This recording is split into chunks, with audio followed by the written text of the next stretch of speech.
Well, my father actually grew up mostly in Palestine, what was then Palestine. But his parents were from Iraq or northern Iraq, and it's a little bit confusing because they were all over the place. They were merchants. My grandfather was a merchant, and he traveled all over the place, from Tiflis in Georgia to Baghdad, all over the place. And so he actually, on one of the trips, he ended up being in Palestine, and he grew up there with one of his uncles. His mother had two brothers living in Palestine who had never left, I guess. And from there he went eventually, when he was an adult, he went to Egypt. I did not meet my paternal grandmother. My grandfather had passed away, but I did not meet her until we were in Israel, and we found her in one of the absorption camps. And it was a shock for me. Actually, it was a shock for all of us, including my father, because he hadn't seen her in many, many years, like probably about 30 years, 35 years. And when we saw her, it was at night, and she was wearing very traditional clothes. You know, she was wearing pantaloons and a vest and a head scarf, and all embroidered by hand. It was just very, very exotic looking for me, because I came from a very Western culture, and it was shocking for her too, because she at first did not recognize my father. So she spoke in Aramaic, and he had forgotten the Aramaic. He didn't remember it. And then they spoke in another language, which I'm not sure what it was. I believe it was Urdu, but I'm not sure. And he still did not remember that either. And eventually, because they both knew a little bit of Hebrew and a little bit of Arabic, and eventually they understood that he was really her son. And my father's brother, who had come from Iraq also, just before their mother had arrived, was there at the meeting. And he sort of facilitated the meeting between the two of them. And it was great, because it was a homecoming thing for her, for everybody, really. And eventually, when I was in the military in Israel, I went to visit her quite regularly in Tel Aviv. And she was the most gracious person ever. Well, that's it. I think I developed a relationship with her. She told me some very interesting stories. Apparently, there were she had 10 children, 10 boys, and one daughter. And all of them died except for my father and one other brother that he had. But they all died in Iraq. The daughter and her husband, who was my grandfather, were murdered. On one of their trips, they had gone, and she told me this story, so that's what I heard directly from her. On one of the trips, he had taken his daughter with him, and they never came back. And so she hired people to look for them, and they found the bodies, but they could not identify the bodies very readily, except for her long hair. She had extremely long hair, the daughter. And that's how they identified the bodies. And after that, a few years after that, she married somebody else.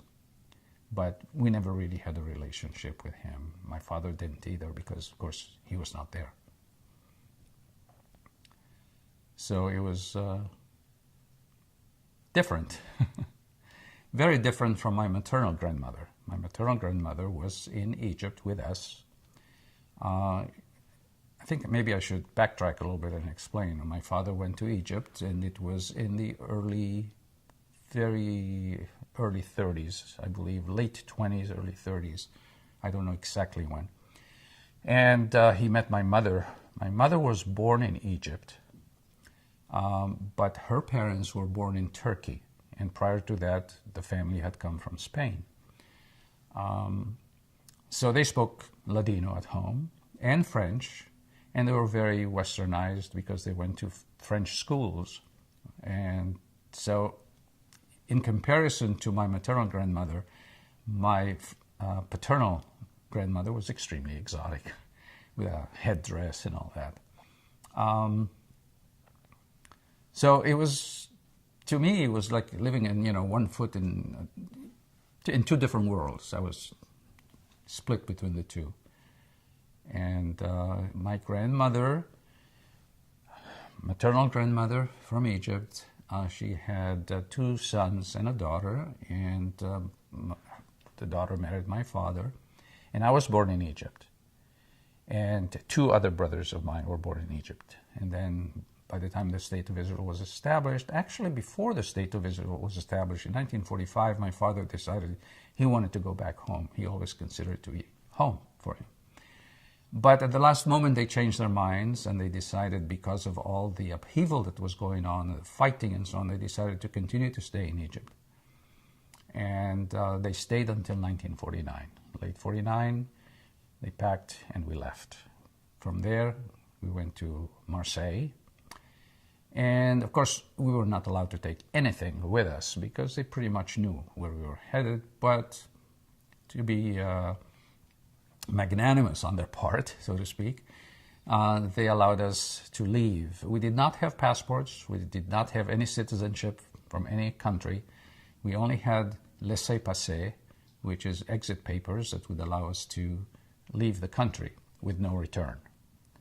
And from there we went to Marseille, where we were in a transit camp with a lot of other Jewish people, mostly from Egypt, but also from other northern African countries such as Morocco and Tunisia and so on.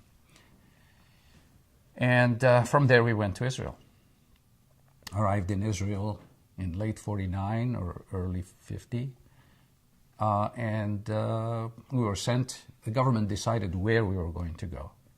And we were sent to Beit Shan, which was a very small village that had been abandoned in those days, very small. And there were no buildings or anything. There were a few mud huts that some of the early people who went there, took them over and lived there. But for the rest of us, we had to live in tents. Very different from our life in Egypt, which was a very comfortable life. We had maids and servants, and went to private schools. In kindergarten, I went to a French school. I was run by nuns, Saint Joseph. After that, I went to a British private school, St. Andrew's Scottish Boys' School. And life was really very good. It was very easy for Western people to live in Egypt. They were accepted. Contrary to most of the other Arab countries, Egypt was very cosmopolitan and very accepting of other cultures and religions and so on. And that was true until 1947, when the State of Israel was established. And after that, things changed dramatically. There were riots. Jewish stores were burned to the ground. People were beaten. People were imprisoned. It was very difficult. And that's why during that period between 47 and 49, my parents saw the handwriting on the wall and they decided it's time to go home. And that's what happened. In Israel, life was not that easy. It was extremely difficult because for the first year or so, we were living in a tent. There was no running water, there was no bathrooms, no kitchens, nothing of that sort. But we were all in the same boat, and we were pioneers, and we were building our own country, our home. And that made a big difference. People were happy. They were very happy without having possessions. And eventually, after a number of years, after the tent, it was a hut, and then from the hut to an apartment. And then after that was the military. And the military is a great thing in Israel because it tends to create a family.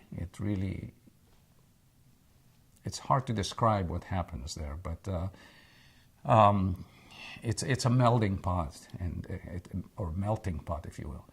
And after that, I came here to go to school, to the United States, and I ended up staying.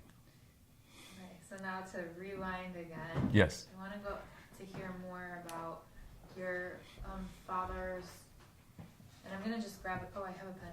I want to hear more about. Are you rolling? I am rolling. Okay. Just making a small adjustment. Here. About your father's mother and father, and what happened to your grandfather and to your aunt? Did they ever discover like? Can you just elaborate more on your grandmother? My father's mother. Yeah, and also your grandfather too. What was the story? Well, they were apparently they were traveling by caravan, and that's how they traded. He was a merchant and a very successful one at that, because he had very tight connections with the government, and they all knew him. He was quite wealthy, well-to-do, and he was traveling on one of his buying trips, and he was murdered. The caravan was plundered, and I don't know. It was never disclosed whether it was done because they were Jewish or not, but they were just assassinated. They were murdered, and so my grandmother was left alone with all of those children that she had. And because of the difficulty of a single mother, I guess, with so many children, and illnesses and diseases and so on, they died. My father, fortunately, was not there. He was in Palestine.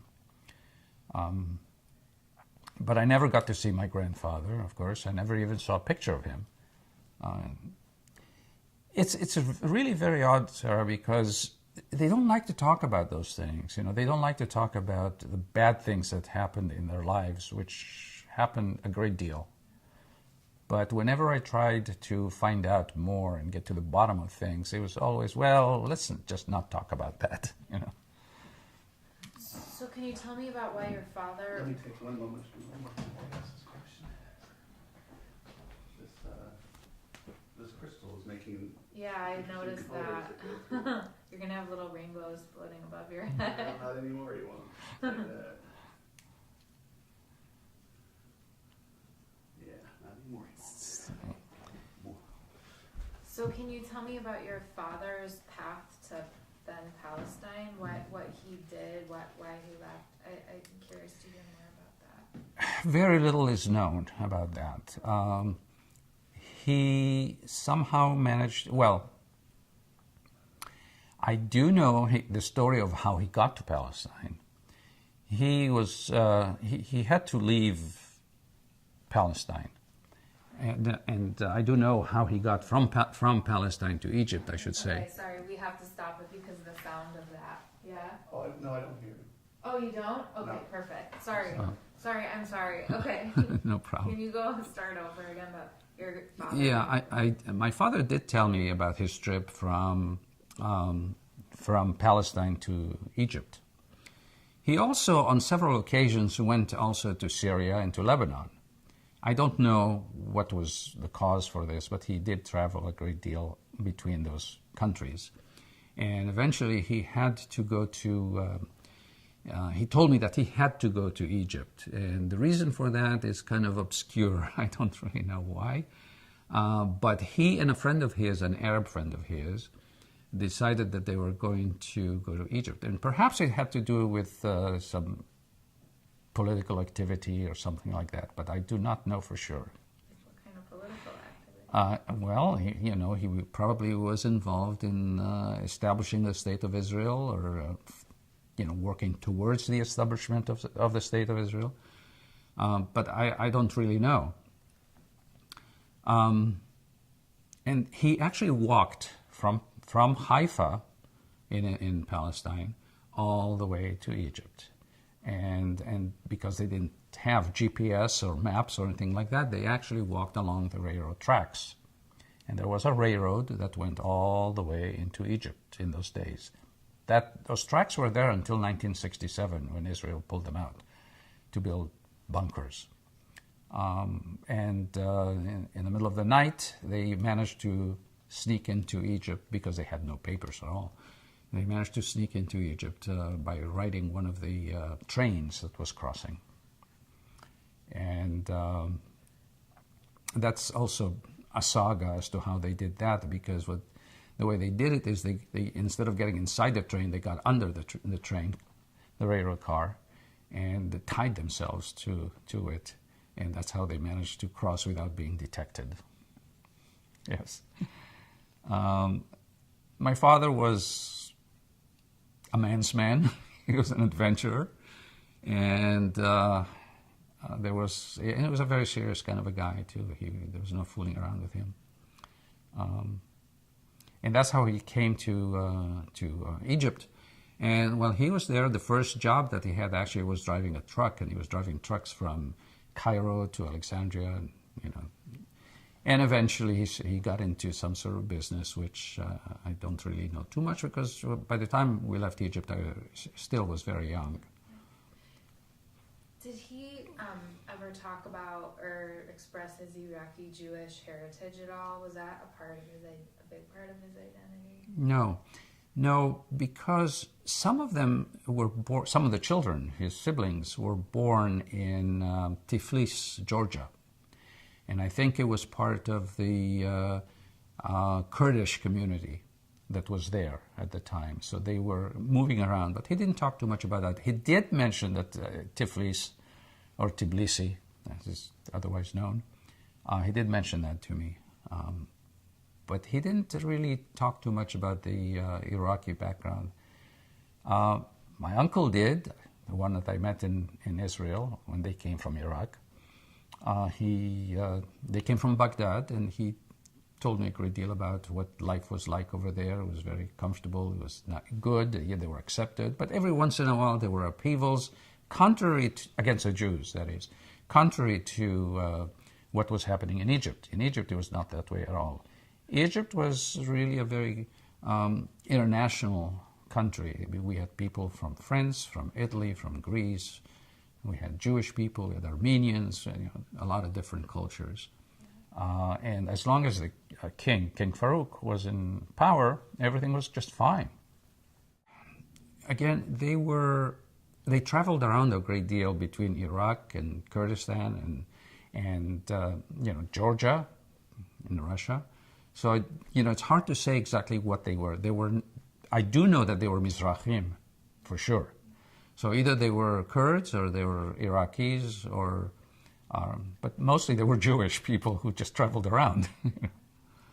So can you tell me anything you know about their heritage, anything that's unique to them? One of the things that really was amazing to me was the fact that they still spoke Aramaic.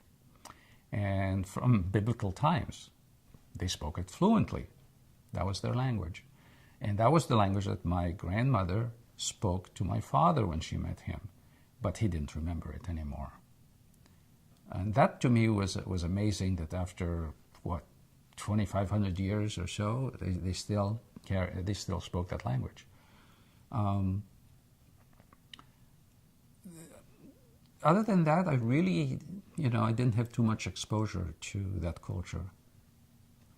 Can you tell me about your grandmother, like any memories you have, how she was, like how was she loving, was she tough, Sure. any Sure. memories you have about her? My grandmother, Her name also, I didn't ask the name of anyone. her name was, they called her Habiba. And but I think she had a Hebrew name too, but I don't remember really. But the first time I saw her, she was extremely imposing. She appeared to be tall, stood straight up, and she had a very imposing presence. Even later on when I was in the military and I went to see her, she was an extremely welcoming and warm person. She lived in a very small, one bedroom type apartment in Tel Aviv, in Shchunat Tikva. And she didn't know what to do first for me, even though she met me when I was already, a teenager. But she was just extremely warm and welcoming, and always talked to me. She spoke Hebrew fluently. And we just developed a relationship during that time, the 3 years that I was in the military. We developed quite a close relationship. And she didn't have a whole lot, which was in contrast to her life in Iraq. And actually that part was in contrast to the life of most Mizrahi and Sephardic Jews in the Middle East, because elsewhere they were quite well off. until they came to Israel, and then they had nothing. But whatever she had, she wanted to share, and she wanted to give, and she was always happy to see me, always embracing me, and I miss her. She was really an influence on my life, even though it was just a short time. And what, can you talk about how she influenced you? Well, just seeing her, the way she was with the people, with strangers even. She was very welcoming and warm and accepting and tolerant and open-minded, that type of thing, which I admired in her. And I was fortunate because my other grandmother was the same way too, and I came from a family that was very loving and accepting. And can you tell me about maybe like the foods that she would prepare that were unique, that were not necessarily Israeli, but that were very... Yeah, I don't remember that really. Yeah. Do you remember, can you talk about any kind of religious, if she was religiously observant, did she keep Shabbat or any of the... She kept Shabbat, yes, she did keep Shabbat. And I remember that whenever I went there, which was usually on Shabbat, when I had time off from the military, she had the candles lit. And I did not get to know her husband very well. He was not... he didn't take too much of an interest, and it was not particularly close. So I didn't really know him. But with her, it was different. She really wanted to have family. She was very hungry for that, the family that she had missed, the grandchildren that she didn't see, and this was her opportunity. So that part really was very valuable for me. So sweet. It's a little bittersweet, but it's very sweet. Yeah. And you mentioned your uncles. Do you have any clear memories of them, or what was your relationship like? Well, my father had one brother who survived, and he in turn had, at that time I think he had 7 or 8 children already, and they lived in Bat Yam, in Haifa, in Tel Aviv. I hope you're going to edit all of this, the mistakes. Just start that sentence again. Okay. Yes, my uncle, my father's brother, who had survived, lived in Bat Yam, and he had 7 or 8 children at the time when I was in the military, and I would go to visit him and his family. Also, very generous, very giving, very welcoming. He would insist, when I went there to sleep at night, for example, he would insist that I would sleep in his bed, and he would sleep on the floor. And he would get up in the morning real early to make me breakfast, like 4:30 in the morning to make me breakfast. So I would go back to the base after having eaten, and it just, to me, that was amazing, because these were people that I met late in life. For them, late in life. For me, I was still a teenager when I first met them, and later on when I was in the military. But they were very, very accepting, very warm, very wanting to be close, striving to be close. And that's the way. In fact, they used to come to visit us when we were living in Haifa later on. They used to suddenly, in those days, there were no phones and no television, nothing in Israel. So they would suddenly appear at the door with all the children, and it was a family get-together. And they would bring lots of food with them, so it was not an imposition. And we would just spend the weekend together, and it was like being an extended family that was really nice, warm, happy. It's wonderful. Do you have any memories of your uncle or your grandmother talking about the relationship between the Jews and the Muslims in Iraq or in the Arab world? I mean, what did you hear from them? Not much, other than that there were riots, that there were pogroms, that they would kill Jews periodically. Occasionally there were riots. There were some also in Egypt. Not as many in Alexandria, where we lived, as there were in Cairo. But even in 47, 48, And 49, first part of 49, there were quite a few riots, and they would come out of their... the Arabs tended to live in places that had courtyards, so you walk through this front door into the courtyard, and inside the courtyard there were many little apartments, if you will. And they would come rioting, pouring out of there. You'd see one gate open up, and many, many Arabs coming out yelling that they were going to slaughter the Jews. And in fact, they did come to our door, and the doorman at the door, he said, no, you're mistaken. He actually saved us. He told them that there were no Jews living in this building.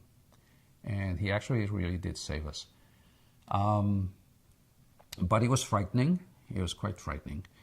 Because they would run down the street, burn cars, burn stores, break into stores, loot the stores, beat people up. And that's why it was time for us to leave and just go home. Do you have vivid memories of all? Yes, for sure. I have very vivid memories, because not far from where we lived, you could see them coming out of their courtyards. And I remember distinctly, very clearly, that my grandmother, my maternal grandmother, would see them out of the window, and she would be really afraid, and she would say, in Ladino, she would say, oh, they're coming out just like ants. And they were, there were just so many of them. And she would be really frightened. So, and that fright was always transmitted to the children as well, knowingly or unknowingly. But yeah, I do have very vivid memories of that. I have memories of that, and I have memories of the Second World War in Alexandria, because Alexandria was bombed by the Allies and also by the Germans, and having to get up and, as a child, a 4-year-old child, get up and get dressed in the dark and run to shelters with my parents, it was pretty frightening. So those years from the war and through the establishment of the State of Israel left an indelible mark on me that I'll never forget.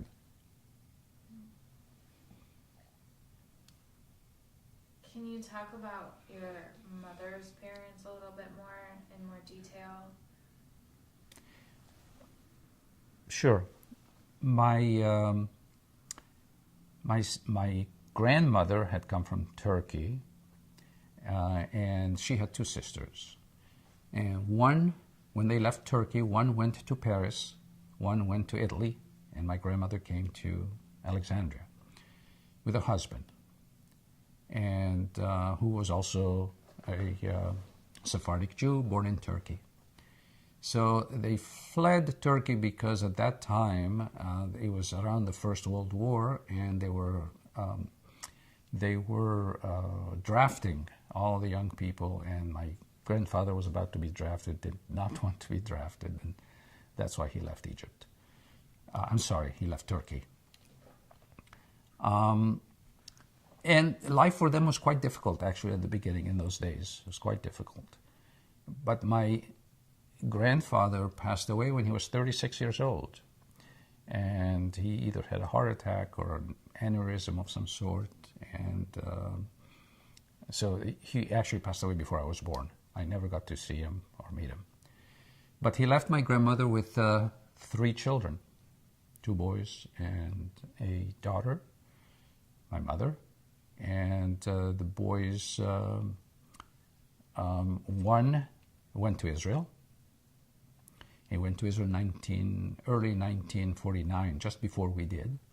And the other one stayed in Egypt until 1957, after the war, the Suez War, and they kicked everybody out. And he ended up going first to Switzerland and then to Brazil. He also passed away in Brazil. So, but while we were in Egypt, we were all really pretty much together. My uncle, the one who went to Brazil, was in the cotton business, and the summers he came to spend with us in Alexandria, because Alexandria was where the beaches were, and that's where people went. So we had a very close relationship with him. And my other uncle, too, of course, he was younger. And he and I pretty much, because my grandfather had passed away, so he and I grew up together in the same household. He was like a brother to me. Not much of an age difference between us, about 6.5 years, that's all. So he was like a brother, and he still is living in Israel. How did your mother raise the four of you? Or your grandmother, excuse me, raise her 4 children? 3 children. She had 2 boys and a daughter. With difficulty. That's what I was trying to convey, that there was a great deal of financial difficulty for her at that time. But again, she also had sisters. And one of her sisters, this is a very interesting story, because one of her sisters had a son by the name of David Albeldas, and he was very, very involved in the Jewish community. He always made sure that everybody had their needs met, and I think he was a great deal of help to my grandmother at that time too, and to my mother as well. And I say this is an interesting story because a few years ago I was surfing the web, and I came across a website called Historical Society of Jews from Egypt, and I noticed that somebody had made an entry in there as a guest, and by the name of I think it was his last name was Dueñas, and he asked if anybody knew of David Albeldas, who was his father. Well, actually, it was his stepfather, because his father had passed away. And so I wrote him back, and I said, yes, sure. He was my mother's cousin, my second cousin. And so we started communicating, and it turned out that when my mother got married to my father, his mother had made the wedding party at her home. So it's a small world. So, yeah, it's a very small world. Can you talk about your mother's childhood and any? I mean, I know she probably has such a full, rich life, but what you know about her her childhood and her young adult life? Well, because my mother, it was really did not have a father. She was only about 11 or 12 years old when her father passed away. She got married quite young to my father. So, and that was also because the situation at her home was rather difficult and financially difficult. So she did get married early. So there isn't really much to say about that, except that,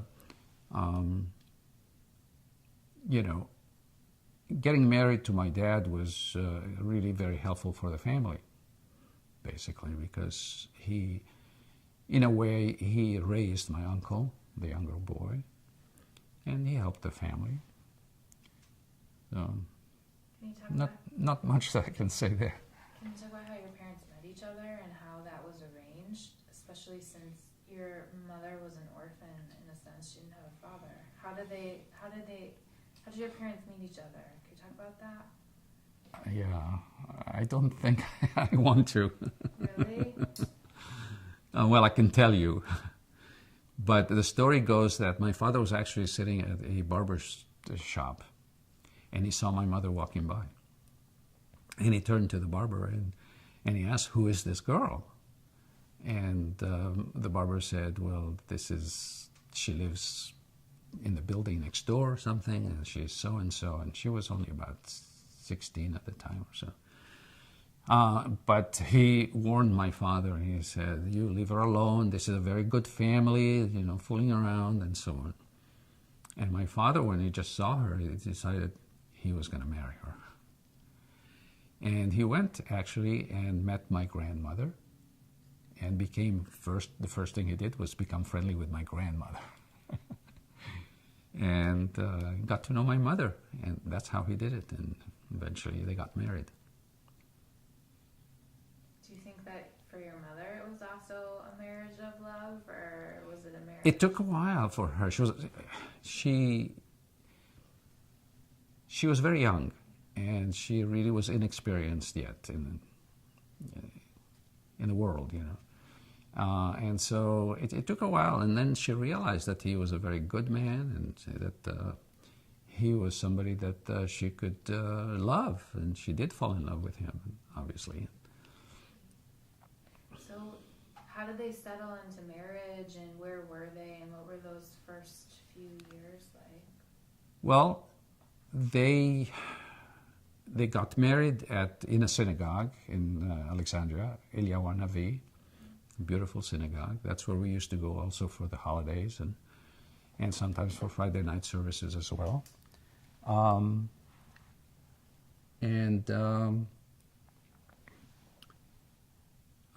not sure what else I can say about this, because once they got married, they just lived. They got an apartment. My father was working. He was making a fairly good living. I don't know exactly in what, but probably a number of different things. This was not something, as a child, I never really asked, what did you do when you were first married? I just never asked that.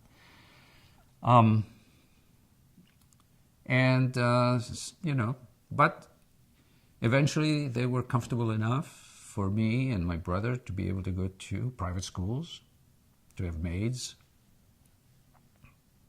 Can you talk about the Eliyahu Navi synagogue and the Jewish life within the synagogue? Yes. Eliyahu Navi's synagogue was a beautiful synagogue. I don't know if you've seen pictures of it, but it's just really something.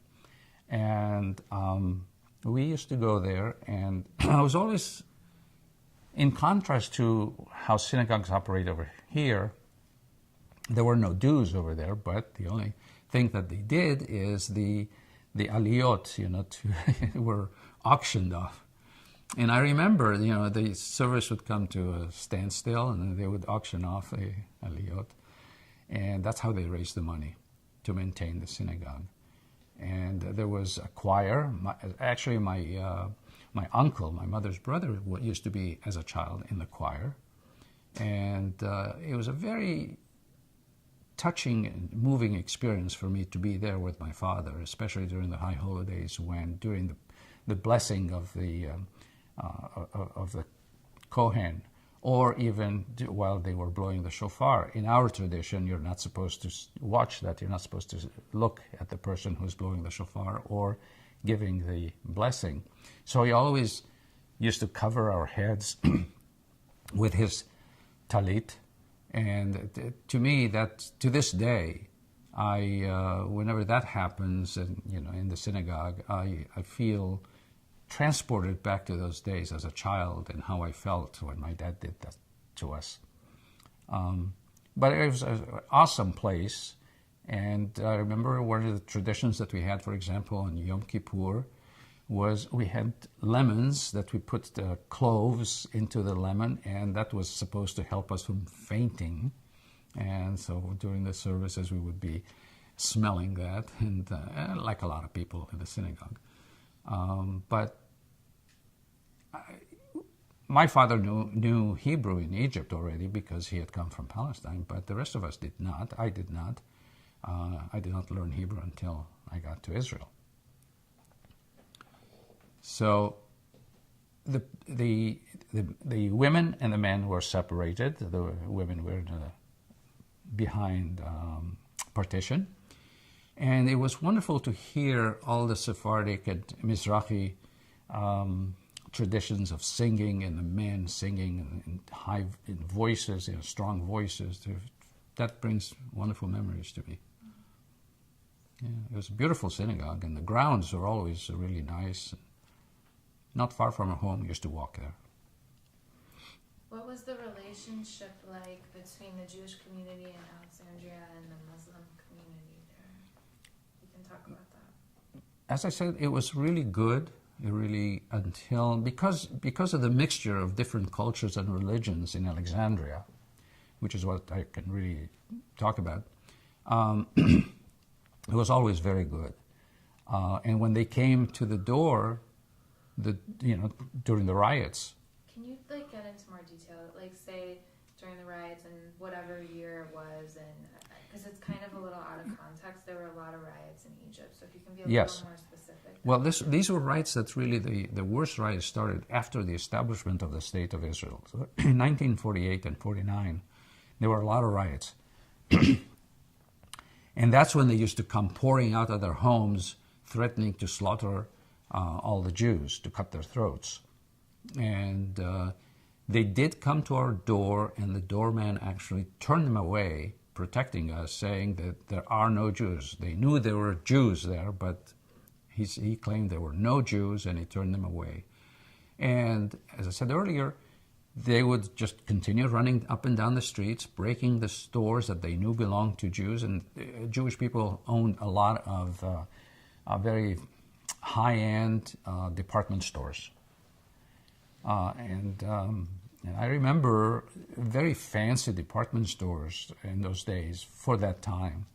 And they would just break into the stores, smash everything, or either loot or burn the store.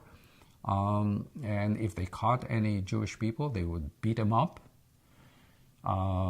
Eventually, the government got involved also and started arresting people, like my uncle, or my cousin, I should say, that I mentioned earlier, David Albeldas. He was interned, they called it, but he was really imprisoned.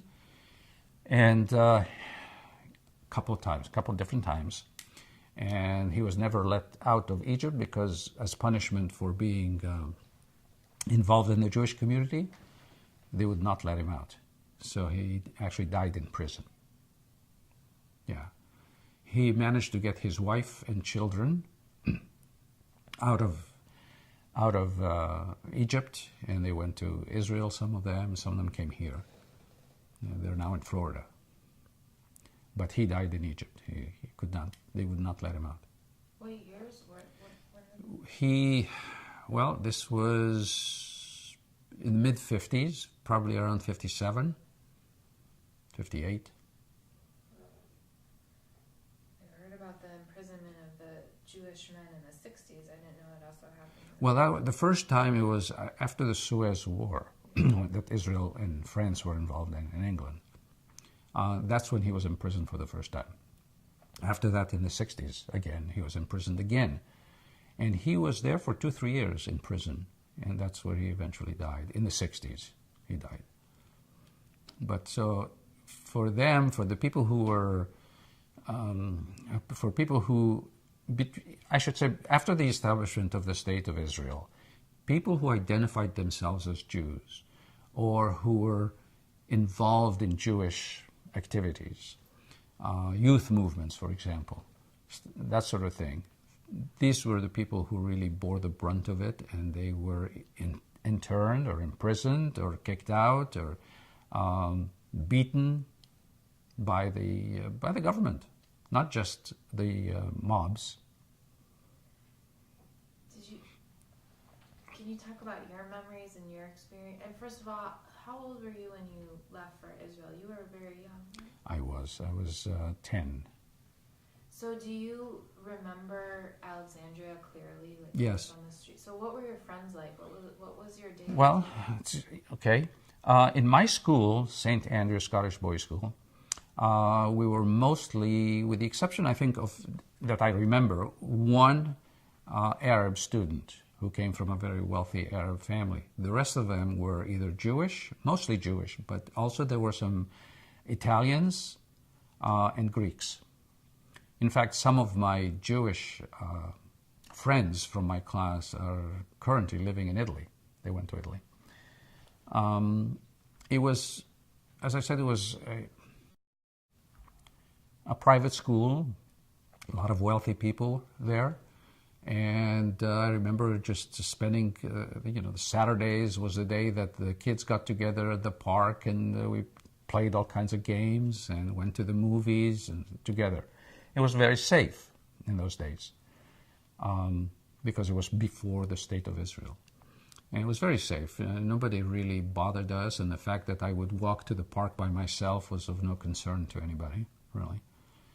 Later on, in 47, 48, 49, that's when things got to be really bad. And I remember for example, once we used to fly kites, my uncle and I, we used to fly kites, and the Arab children used to fly kites as well, and sometimes our kites would get tangled, and when they got tangled, usually it was their kite that would break. And so eventually they got a hold of my uncle and me, and I was a lot younger than, not a lot younger, but I was 6.5 years younger than my uncle, so they got a hold of him and they beat him up pretty badly. And it was in one of the parks, and they threw him into a grove of cactus. So for weeks, literally for weeks after that, they were still pulling thorns out of him. I ran away because they let me run away, actually, because I was too small, too little for them to do anything about it. But he was the one who bore the brunt of it. And that was already, I would say, 1948. Did you ever experience like fear from your parents? Can you talk about any fear that you saw in them because of the situation, if you saw any fear? Yes, the fear I mentioned earlier, that was mostly from my grandmother, my maternal grandmother, who at that time was living with us. And when she saw the Arabs running around the streets and looting and breaking and burning, and she would get pretty frightened. That fright was transmitted to us because we would see how frightened, we were children and the adults were frightened. So my mother, and my grandmother were quite frightened of it, yes. Can you talk about like the final thing that kind of told your parents it was time to leave, the straw that broke the camel's back or whatever? There was one event that just, they said this is it. Again, I don't recall specifically because I was so young. They didn't probably share everything, all their thoughts with me. But I think it was a combination of things. First of all, it was, for my father, it was going back home. It's something that he really wanted to do for quite some time. Secondly, he also thought that if we went to Israel, he would get to see his family, his mother, his brother. Thirdly, I think the situation was getting to be very difficult, and people who had any sort of connection with government officials or influential Egyptians knew or were told in confidence that things were going to get really much worse for the Jews. So it's a combination of all these factors.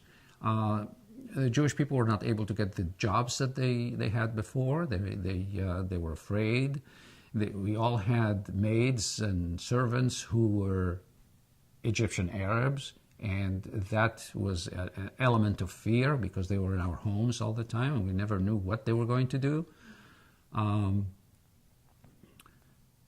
So I think perhaps there was no, in our case at least, there was no one single incident that drove us out of there, because we left quite early before things got really bad.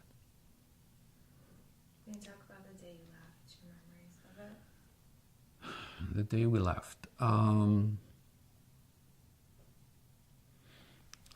All I remember really about the day we left was going to the port. I remember there were a few things that we were able to take with us, and some of the things that we had to just vacate out of the apartment. I remember that we had the workers coming and carrying the stuff out. That's kind of stuck in my head because our beds and everything that we had, the furniture, everything was being taken out of the place where we lived, the apartment.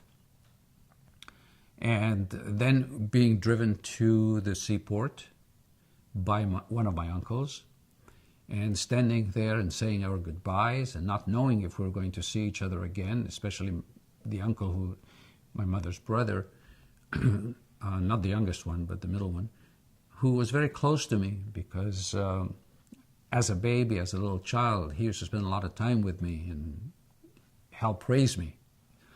In Egypt, it was customary that during the summer, people took vacations. They did not work, kind of like in Western Europe. And so he would come from the town, the little villages where he used to work because he was in the cotton business, and he would come to Alexandria and spend the summer with us. So we had a very close relationship. Our family was always very close. And he drove us, and I remember that very well, very clearly. And, the tears and the embracing and not knowing. And we left our grandmother there, and we left our uncles, one uncle there, one had already left, and not knowing if we're going to see them again. That I remember very well. Then getting onto the ship and going to Marseille, which took 7 days to get there. Very, very, they separated the men and the women. And the children were with the women. And there were old ships that were converted, cargo ships that were converted. And making it to Marseille. Now, in Marseille, they took us to a transit camp. They said, this is where you're going to be until the transportation to Israel can be arranged. So we had people from Israel who would come and teach us a little bit of Hebrew and give us Jaffa oranges for the children, that is. And they were shlichim, from Israel. I remember very clearly one day playing ball with some of the children in that camp. This camp actually had a fence around it. We were not supposed to leave that area. The French did not want us to mingle with the rest of the population. And I remember the children, the French children, coming to the other side of the fence and swearing at us and calling us in French, dirty Jews, sale juif. And this was only less than 5 years after, 4 years, after the Second World War and after what had happened to the Jews in Europe. And they still, only 4 years later, they still had a lot of anti-Semitism in France. And so that sort of thing stuck with me because nobody had ever called me a dirty Jew in Egypt. I had never heard it until I went to France. And that's, we came to believe that our place really is Israel. That's the only place where we're going to be accepted. It must have been really hard for your mother to leave. Extremely hard for my mother, extremely hard. And as a matter of fact, she was just talking about this a week ago, and she said that quite often she would go to sleep at night crying, night after night. She would be crying about how things deteriorated, everything. Everything fell apart. The lifestyle, the family, the education of the kids, everything fell apart. Did she want to stay, do you think? Because there were Jews who stayed, Well, I think at the beginning she wanted to continue to stay. That's why we didn't leave in 45. But eventually I think she came to agree with my father that the situation was not going to improve, it was just deteriorating, and that the safest place for us was to just get out of there because sooner or later they were going to catch up with us, with my dad. Especially given that he was not a citizen. So, I think he realized that, and she realized with him, she agreed with him, it was time to leave and just go. Now, neither one of them thought that it was going to be that difficult. Neither one of them. And I know that my dad took it very, very hard because, he saw himself as being responsible for dragging us out of Egypt and into the unknown. That was a very difficult situation. Yeah. It took us 8 years living in tents and huts until we finally managed to have an apartment. It was very difficult. Going to school and studying at home with a little kerosene lantern and all that stuff. No running water, no bathrooms, outhouses. Do you remember the day you arrived in Israel and what happened in the process? I do. I remember the trip from Marseille to Israel on the ship, and it was there was a storm on the Mediterranean, and it did not bode well for the passengers. So they actually thought that the ship might sink. The ship was the Negba, was an Israeli old cargo ship, a rust bucket really. cargo ship that had been converted. And once again, they had the men in one hold and the women in another hold. And I remember my dad being very sick on that trip. And they, at one point, as a matter of fact, we all had to put on our life vests. And on the ship, it was very difficult. They would feed us, they gave each family a bucket. And in the bucket, they would just put whatever food we were getting for that day, whether it was bread and jam or soup or whatever. It was a very difficult situation. And we got to Israel, and the first thing they did at the port in Haifa, they put us in this large room. Not just the family, but everybody. Oops, sorry. Oh, I didn't. That's for you, by the way. Oh, okay. I need it. I guess we should have told you that when we put it down. My throat dried out. So I'm sorry. Start again with that sound. So when we landed at the seaport in Haifa, they brought all the people into this very large room and sprayed us with DDT. In those days, that's what they did to avoid having diseases, and now, of course, they don't do that anymore with DDT. And from there, they loaded us on a truck and they took us to an absorption center. Again, this was the first introduction to a tent, and that's where we were, in the tent. And we were there for a few weeks. I forget whether it was anywhere from 2 to 4 weeks, something like that. And it was winter time, and they took us again in another truck. They loaded us on the truck, and they took us to Bet Shan. And it was the middle of the night, dark. For me, it was the middle of the night as a child, but it was dark. I don't know if it was actually the middle of the night. And they had set up some tents in this field, I recall very vividly. The flaps of the tent, these were British military surplus tents.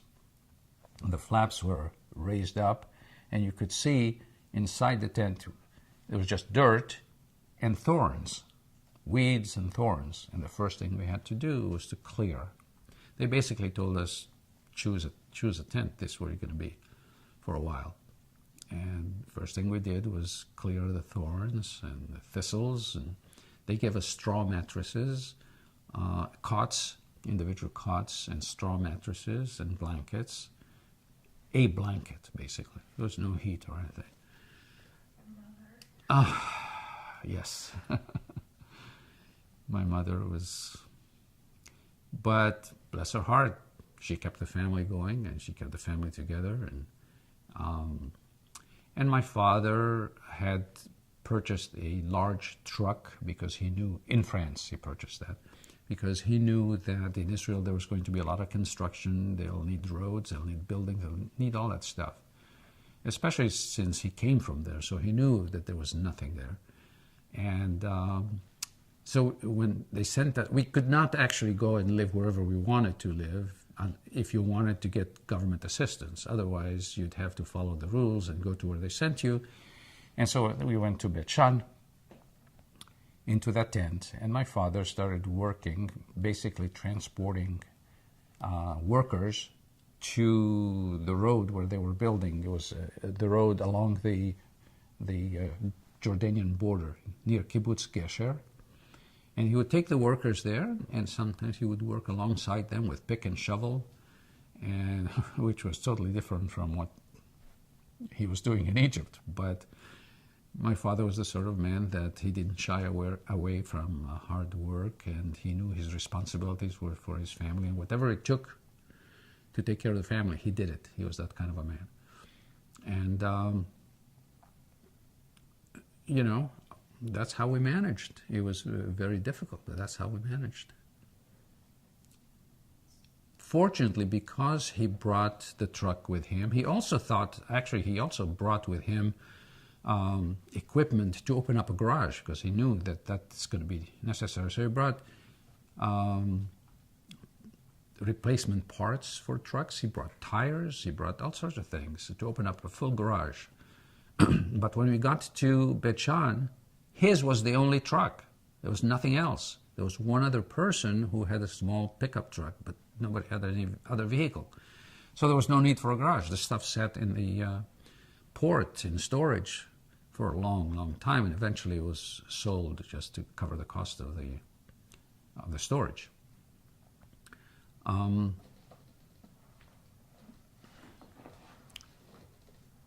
What else can I tell you about that? When you got to Beit Shean, was the Mabara already there? Were you guys like the first people? We were the first people there. There were those people who had arrived at Beit Shean just before us.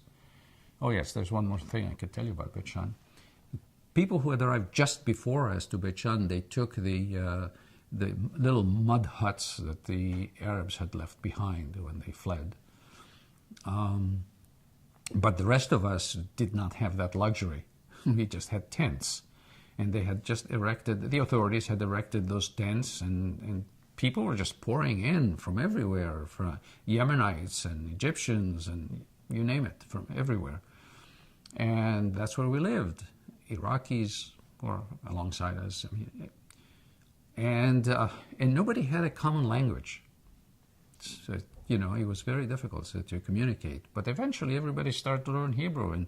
And because the children were learning Hebrew in school, that was one of the most important things they did, is they had a school, no matter what. They always had a school, and they had youth leaders who did activities with us, the children. So we would bring the language home. We would teach our parents how to speak Hebrew.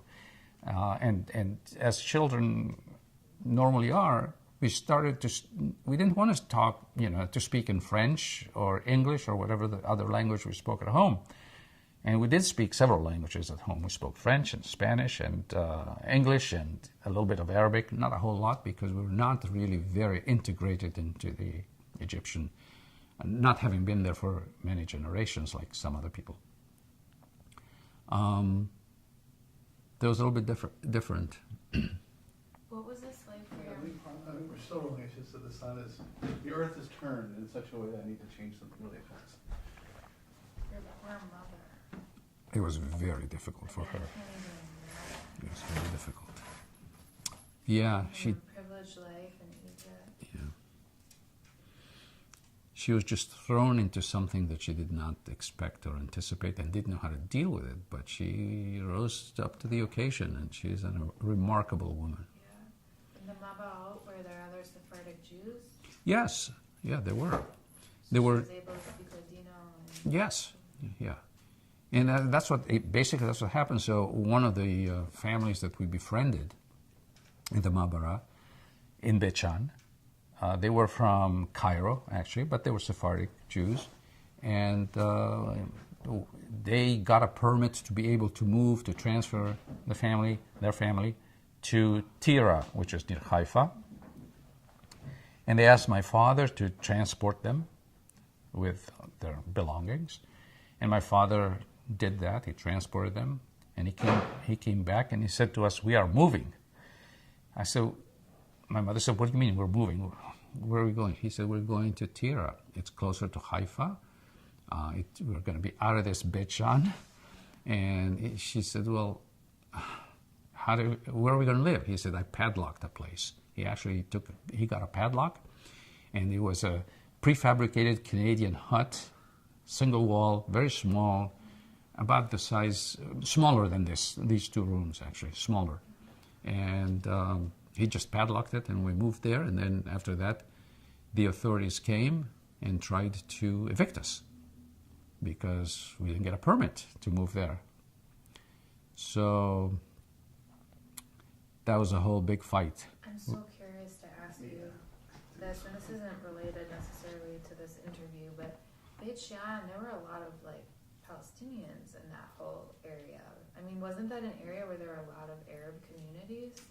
It's close to the Jordanian border.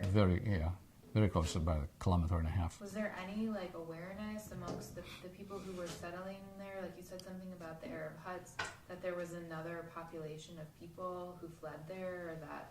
Yeah, I mean, we knew that they had fled. We knew that the Arabs had left, and, but there was no. Occasionally there were some, we call them mistanenim, which were infiltrators. And they would come and cause some damage, but it was not like today, blowing up people and restaurants and halls and so on. It was not. It was a few incidents here and there. And as a result of that, actually, while we were in Beit Shan in the Ma'abara, there was in the center of this little village, where the little mud and straw buildings that the Arabs had left behind, in the middle of that, there was a compound that was originally a British police station. And it was built like a U-shaped compound and with a gate in front. And so they would come and collect all the children just before sundown every day. So during the day we would go to school, in the afternoon come home. Later in the afternoon they would come and collect the children, and then we would spend the night over there to be safe. Interestingly enough, that's where I met my cousin who had come from Baghdad. He was one of the soldiers who was guarding the place. So all that stuff I was kerfuffling around, you probably wouldn't do it again. I don't know. It's okay. It's okay? I think it's okay. There's going to be a lot of There's editing. Yeah. No, it's okay. How did you make that connection? Well, the soldiers befriended the children because we were all like 10, 11 years old, and there were little rooms all around this compound, and we would sleep. They had cots there for the children. In the morning, they would take us back home. But there were soldiers. There was a group of soldiers guarding the place, and they would befriend us. They would start talking, and we were talking to one of them, and his name was Jamil.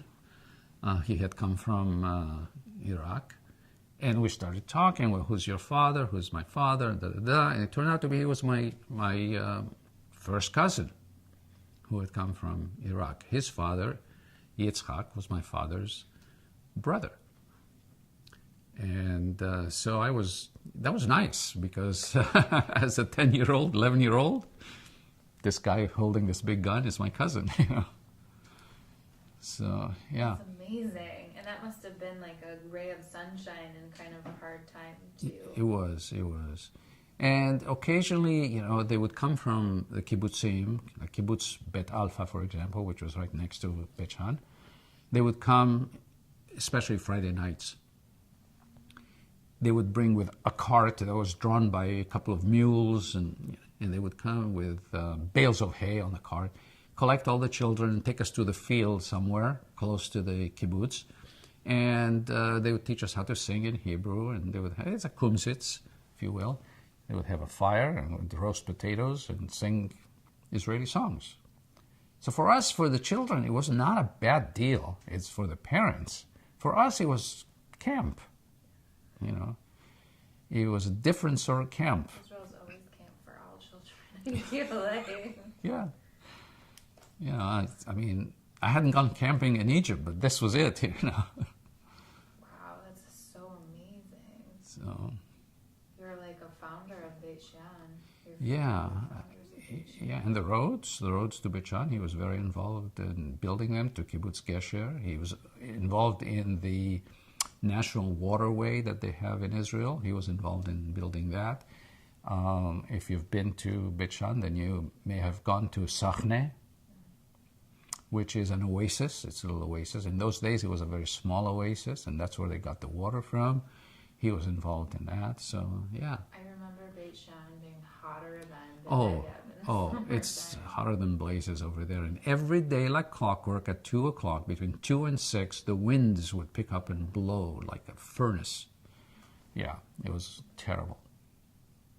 There was a kibbutz right next to there, right near there. I know there's a lot of kibbutzim. A lot, yeah. And I don't remember the name of it. I had a friend who lived there, and there's a farmer there named Mario, who's older than you. I don't even know if he's still alive anymore, but he was one of the first farmers in Israel to do all organic. He kind of was like considered the founding father of organic. Organic, farming. yeah.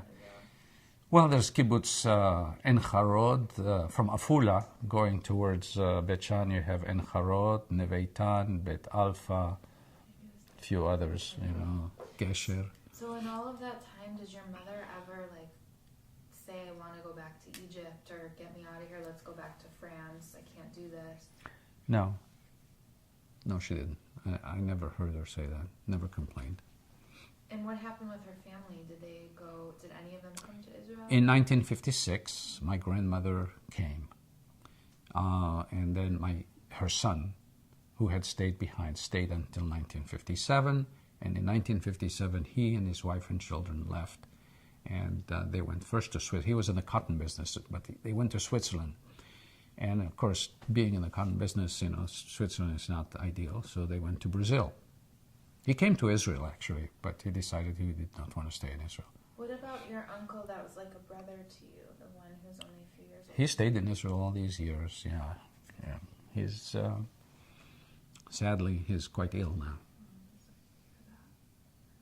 You have such a cool story.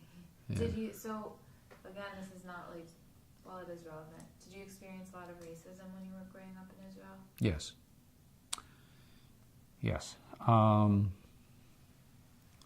Being Sephardic, being what they call dark-skinned or brown-skinned, there was a lot of racism, yes. The people who came to Israel among the first waves of immigrants were European Jews, Ashkenazi Jews. And they took control of the country. They pretty much took control of it. And unless you had connections, you just couldn't get, ahead in Israel. It's very difficult. Even though my father was quite well established by then, and after we moved to Tira, for example, Tirat HaKarmel, he joined a cooperative of people who had trucks, doing construction work and transporting building materials and so on. And there was a lot of discrimination against him. There were two Sephardic Jews, he and one other Mizrahi, not Sephardic, and one other Mizrahi Jew. And I would go there. They would assign the jobs daily. At the end of the day, they would assign the jobs to each person. And sometimes he would be too tired because he'd get up at 3:30 in the morning to go to start the transportation of cement, for example. So he would be too tired, and when I got to be 17, 18, he would say to me, go and see what other job assignments you can get for tomorrow. So I would go, and I was always the last one to get the assignment that nobody else wanted. And sometimes there wouldn't be an assignment, but that's the way it was. And he had actually, he had to pay money to become part of that cooperative. And after he passed away, my mother, it's like he had a share in the cooperative. My mother tried to get that share. We were all here already, we couldn't help her. And they just ignored her completely. It was lost. Completely lost. What year was that? When was that? This was 71. Yeah, the last thing that my mother needed was that, one more slap in the face. Do you have any sisters, or is it, what are your... I have two brothers and a sister. My other two brothers were born in Egypt, also. My sister was born in Israel. They're all here, across the bay, in Berkeley. Is your sister and your mother very close to each other? Very. We all are, actually. We all are. But my sister especially. Wow. Because she was only 13 when my father passed away. He was only 52 or 53 when he passed away. The brothers, the boys were already gone from home, but my sister was still home. So she and my mother have an extremely close relationship. Yeah, I would think too, because your mother doesn't have any sisters. Right. And Right. yeah, it's a different kind of connection. Yeah. When the wars broke out in 1956 and then again in 1967, how do you think your mom, what was her experience of that, being that she's, an Egyptian Jewish woman, and here she's living in a country that's at war with? She did not have any strong feelings towards Egypt, not positive strong feelings towards Egypt. So for her, it was Israel, and we had to prevail. My brothers and I, we were all in the military. One of my brothers actually fought in the Six-Day War, and on both fronts, both in the Sinai and also in Syria. So we're very much part of Israel, and especially my younger brother. He is just so strongly Israeli. Yeah. Did your mother ever work in Israel? Yes. So can you tell me about her work and what she became involved in there? Yes, she actually had she started a workshop for making drapery.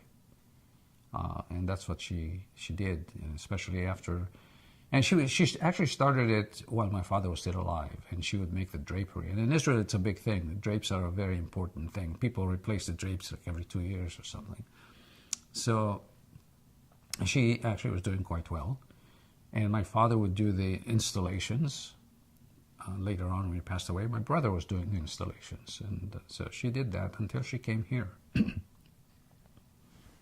So, when did you guys come to the United States, and what were the triggers that compelled you to come here? I came here in 1960 to go to school, and I also met somebody who was an American girl. Eventually, we got married. And let's see, I guess 5 years after I came, my brother came. And a few years later, I don't remember exactly, maybe 3 years or so after that, 3 or 4 years after that, my second brother came. And then my mother and my sister came in 1971 or 72. They came together. But my sister was called back to go to the service. So they went back. But she was released from the military because she was the only child that my mother had living in Israel with her. And they came back here. So they've been here since, my mother and my sister have been here since 71 or 72, something like that. Does your family still closely identify with being Israeli? And I mean, do you still have... Yes. Do you feel more like Israeli than... Like, how does your identity play out as a family unit today, years after Egypt and many years after being in Israel? Yeah, that's a very good question, actually. Don and I were talking a little bit about this earlier. I've been here now for, 55 years. It's a long time. It's a lifetime. And I do feel very American, if you will. But I feel that that's not the way Americans look at me. I'm a foreigner, partially because of my accent, partially because of my culture, whatever the reasons. So it's never, and it's very odd for me because when I'm in Israel, I don't feel Israeli either because now I have an American accent, and I was not born in Israel, so and I am dark-skinned, so it's very strange. So I don't feel Egyptian, I don't feel Israeli, I don't feel French, I don't feel American. I feel international, I guess. That's the best way to put it. That's a nice way of putting it. So, I forgot now, what was the question? Just your identity, and also as a fit, like what's your mother's identity too? I mean, Well, she feels Israeli, yeah. We all do. We all feel that basically that's our home. We may live overseas, abroad, or wherever, but that's our home. And we feel very strongly that the existence of Israel is extremely important for Jews throughout the world. Not just those who are in Israel, but for Jews throughout the world. It's our home, it's our haven, it's our heritage. That's where we feel safe. Mm-hmm. And what about your connection today to Egypt and to Iraq, where your parents and your grandparents are actually from, and your ancestors lived for thousands of years? Yeah. I really don't have much of a connection with that. Certainly not to Iraq at all, because as far as I was concerned, my father was from Palestine. Yeah. And so, if anything, that has more of a meaning for me than anything else. Egypt, I feel like I was there for 10 years. Sure, it was the first 10 years of my life, and it shaped me, but the Egypt, I went back to Egypt in the late 80s, and I was so disappointed. It was nothing like I remembered it, nothing at all. And I hear that from other people too, who come from Egypt. It has changed completely, so we really don't feel connected. There are some people, contrary to me, the people who stayed in Egypt until they were about 20 years old or 25 years old, they have a much tighter connection to Egypt and to the Egyptian lifestyle than I do. I was still a child. I do have fond memories. I think life was great. I think it was easy as can be, living there. Everything was affordable, and there were vacations. At the summers we spent at the beach and that sort of thing. That part I remember, and I'm very fond of those memories. But it's not anything that I would say I yearn for or I long for. I don't. The only thing I think I forgot to ask was about your bar mitzvah. I'm assuming it was in the Mabara. It was in Mabara in Tira. In Tira. It was not a big deal. It's not like here at all. I remember my father at that time, after we moved to Tira from Beit Shan, my father was still working in Beit Shan, so he was really gone from home. He would come home once or twice a week. And the rest of the time he would be in Tira, in Beit Shan, Beit Shan. And so our neighbor, we had a neighbor who was actually Romanian, very nice man, and his wife. He actually taught me my bar mitzvah. And I think it was a Thursday morning. He took me to this little small synagogue, which was in the Mabara. My responsibility was to say the prayers, basically, from the lectern. And there were no speeches. There was nothing like that. It was just strictly a religious, thing to go through, a rite of passage. Did your grandmother in Shkuna Tikva ever come visit you guys in Beit Shan, or did she ever come to you to see you? No, we didn't. She didn't. We would go to her mostly because she was already older and didn't have the transportation we did. We had the means also much more than she did. So we would go visit her. Did your mother and her develop any kind of relationship to each other? Do you remember? Yes, there was a relationship, and there was always, my mother and my father always gave care packages because we were doing better than most other people. My father would go over to the kibbutzim and he would buy, and moshavim, and he would buy, whether it was chickens or ducks or eggs or vegetables or whatever. And so we always had stuff at home. And he and my mother would prepare care packages, basically, for his brother and his mother. And when he would go, usually regularly, and give them the stuff, because they needed. My uncle had, by that time, I think he had 9 kids, and he needed the help. I think that's good. Am I leaving anything out, do you think? Think it's good? I think it's good. Think it's good? I think so. I feel... I think it's the only problem with it is that it's all over the place. But that's okay. It can be edited. Okay. I have a question for you. You said that the nice way of putting is that you felt international. What would be the not nice way of putting it? Homeless. I'm in some ways, I'm really homeless. Actually, you should tell her that. Yeah, look at me and tell me that. Yeah, in some way, I think many of us, not just myself, many of us who are displaced like this through life and from place to place, we just feel homeless. We're not accepted, not fully accepted in any one place. We may accept the place, but it's not reciprocated.